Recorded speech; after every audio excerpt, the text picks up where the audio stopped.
just look myself in the mirror, just, thinking about some of the things and the decisions I've made and, how I wanted to continue to grow moving forward. And I think that was pretty much a big key of me sitting back this year.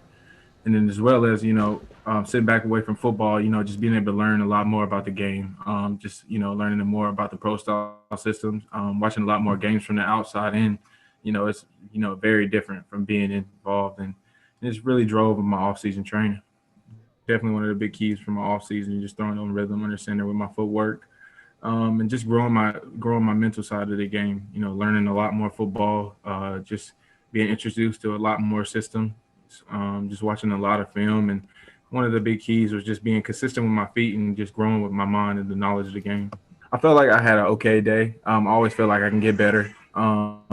Definitely with the tempo we were going at, guys were kind of gassed on some of the deep stuff. But just throwing to Sage, and just being in the indoor was a great feeling. Me and Sage, our relationship is way bigger than deeper than football. Just knowing him, since I met his brother during the Elite 11 semifinals process, and just being introduced to him too as well. And I was also the guy who took him on his first official here at Wake. So our relationship on and off the field, regardless, being 10,000 miles away is always going to be the same. He always calls me at least once a week.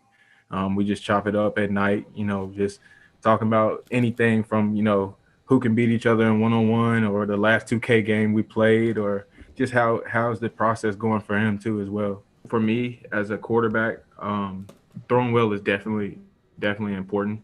But as a quarterback, this game is 95% mental, 5% physical. So just getting to know people, just putting everything I have out on the table. Just being me at all times. Never showing any type of trying to be someone I'm not. Just putting myself out there as much as I can. Letting everyone know my story, my reasons behind everything. Through the whole process, when I went to the Senior Bowl, probably 32 times I got asked the same question, and I responded every time the same. So it's all been great.